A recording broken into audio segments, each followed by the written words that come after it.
Hi, I'm James Shillinglaw for Insider Travel Report, and I'm here today with Duncan Greenfield-Turk, who is the owner of Global Travel Moments. And Duncan is actually kind of a famous travel advisor. He's on the TNL A list, he's on the Condé Nast Top Specialist list, and has been for a while. And we wanted to sort of talk with him about his whole career as a travel advisor and how he got to where he is in this lofty area of being one of the top travel advisors in the world. So we're going to talk to him now about all that and more on Insider Travel Report.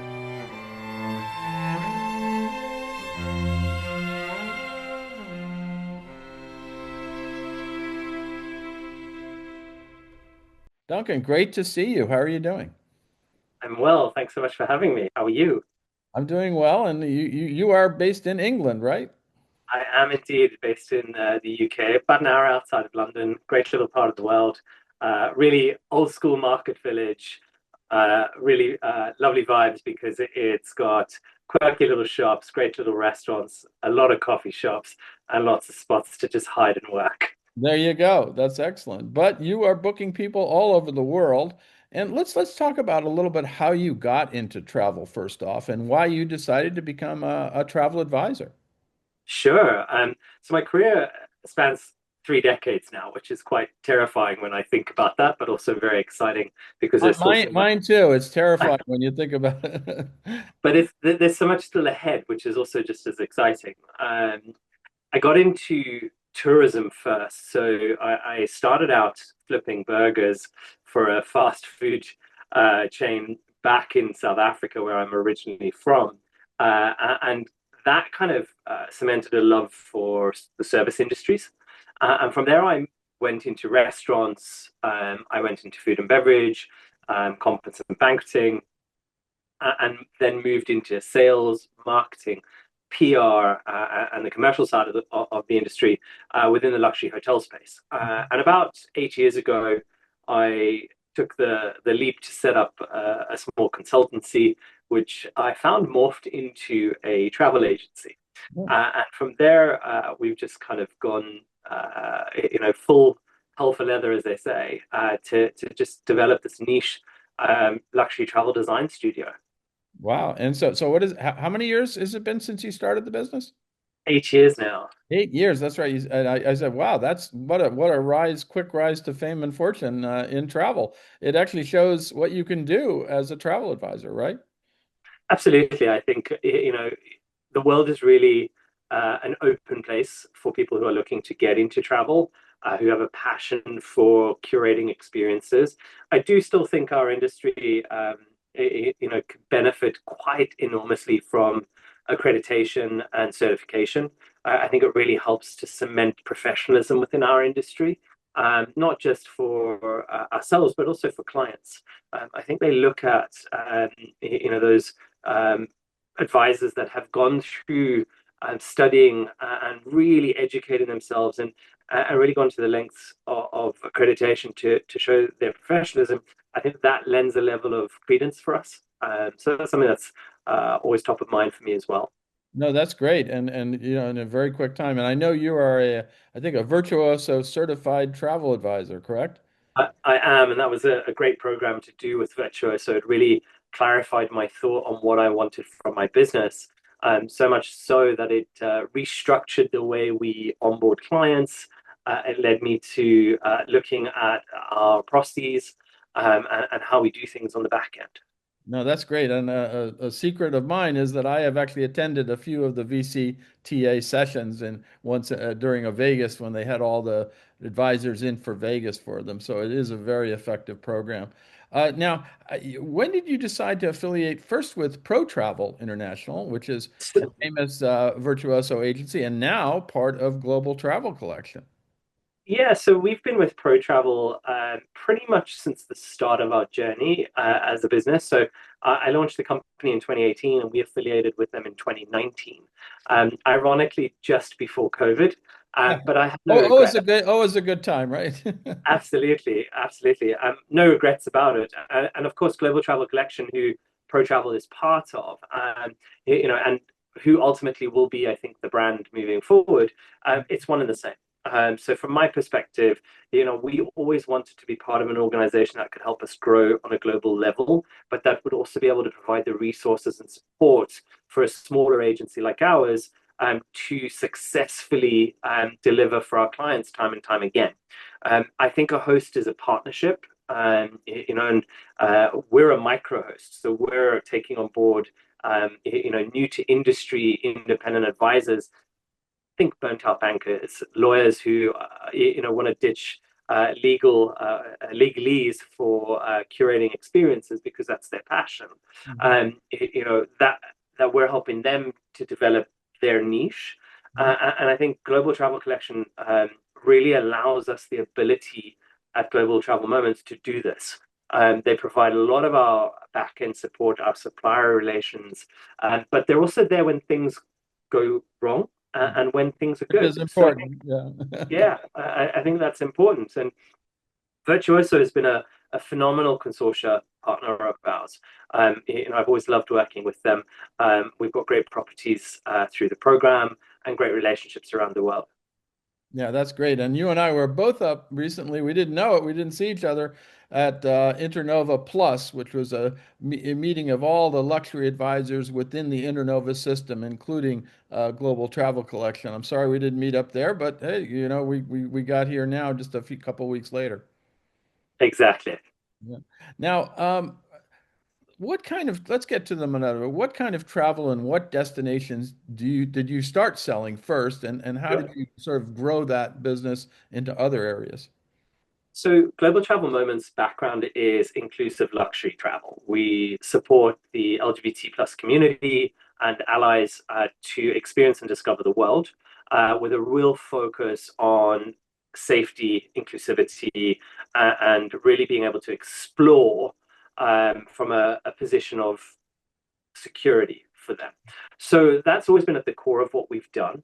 The destinations we've really sold a lot of in the last couple of years, and also from the beginning, has been Africa, mostly Southern, Europe, mostly Western, South America. So I think Argentina, I think Brazil, and of course Southeast Asia and Asia. My personal passion is Japan, Southern Africa, and then Southeast Asia, so Thailand, Vietnam, Cambodia, Laos, all great, phenomenal destinations that we're definitely selling a lot of. And are those places you've personally traveled to a lot as well? Many of them I have. I feel very fortunate to have been in Japan twice last year. I spent almost the month of February in Japan last year, and then I was back there in November for a further scouting trip. I'll be in South Africa, where I was born, next month, and I'll be up in Zimbabwe following that, where my husband is from. Oh, well, all wonderful destinations. And so Yeah. you're the reason we can't go to Japan. You're there all the time. You're booking all the rooms. So what do you, I mean, Japan obviously is really hot, and I still haven't been there a lot. I've been there very briefly. I'm hoping to go maybe later this year, but it sounds like so how did you start to acquire the expertise to sell all these destinations? And what helped you the most? I think that's a really good question.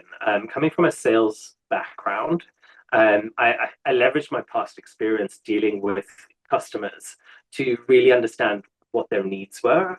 And so, what I've prided myself on is not always being the expert in the destination, but being the expert in the client in front of me, knowing exactly what it is that they are hoping to achieve from this particular trip, helps me better position my brief for the partners that we work with in the destination. So we vetted over the years and narrowed down which destination companies we work with, which in-country partners we use, and have really focused on supporting them and working in partnership with them. So not just going, okay, well, we'll just use whoever's the cheapest, but we'll work with who wants to build a long lasting standing relationship, and we'll come to the table when there's a problem and discuss what happened and how we move forward, as much as when something goes wrong, celebrate the win. No, it's fantastic. That's a good advice about how others can do the same. Now, you've also been listed, as I mentioned earlier, with the TNL A list and the Condé Nast Travel Specialist. How has that helped your business, would you say?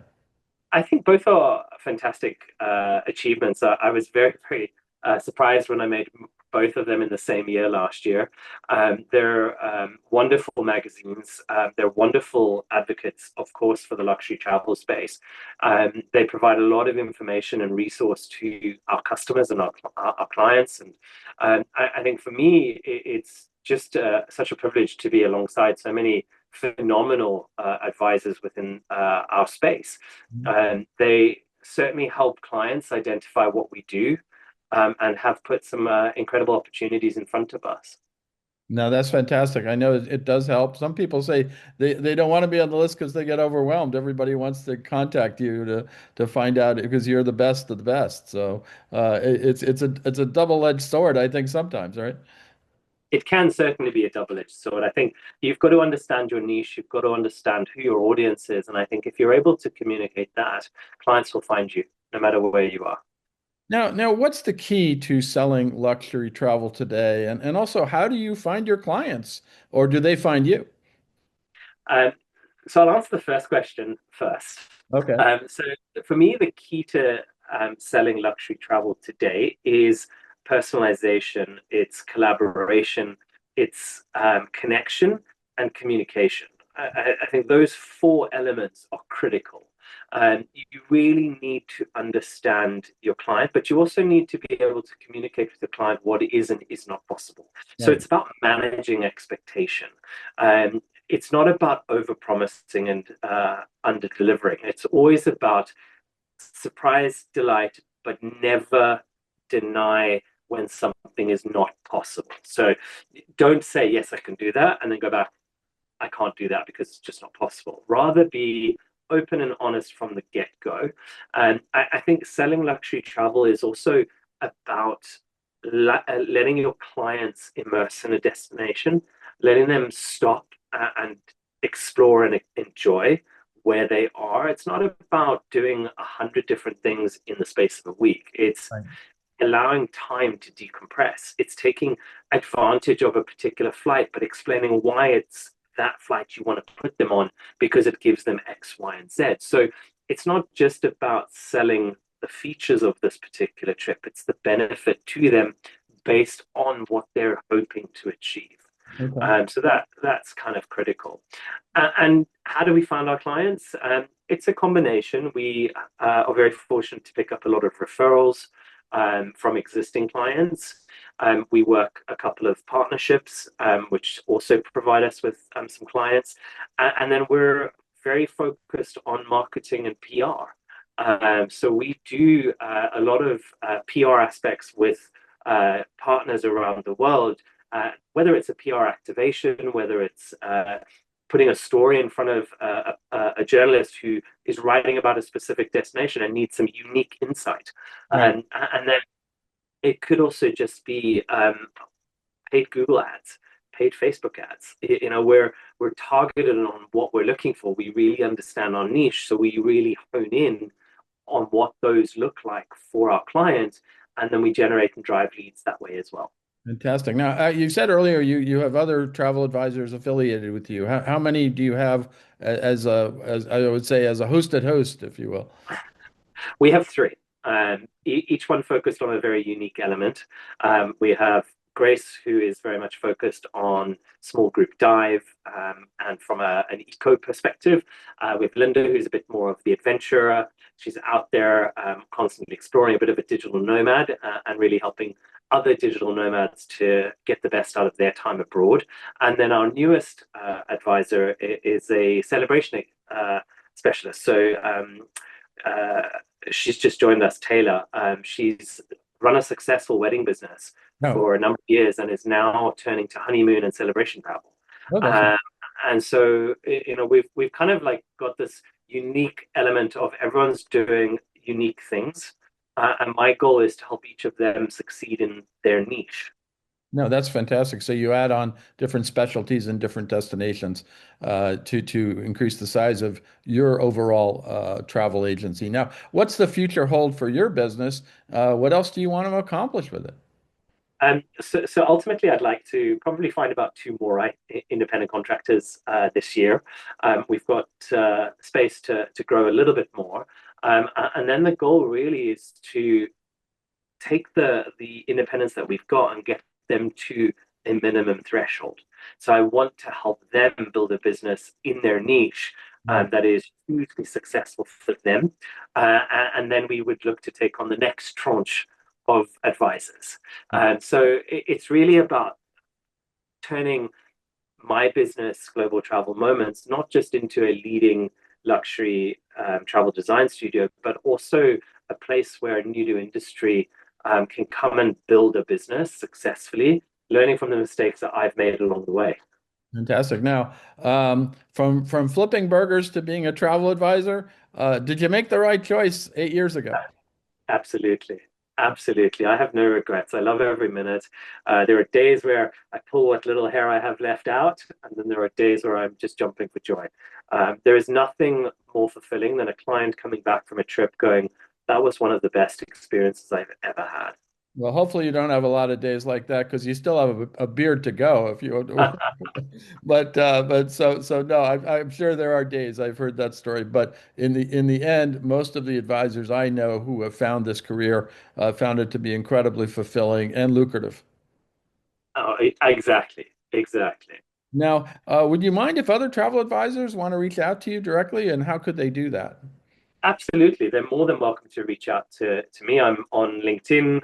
They could shoot me a message there. My email is duncan@globaltravelmoments.com. They're more than welcome to drop me an email. Well, fantastic. Again, Duncan, great to see you here. Sorry we missed each other up at the lovely Glen Eagles Resort, which was a lot of fun for that week we were there. But it sounds like you have an incredibly successful business, and we're looking for more things to come. And it's great to meet you here. Likewise. Thank you very much, James. What a pleasure. I'm James Shillinglaw, and this is Insider Travel Report.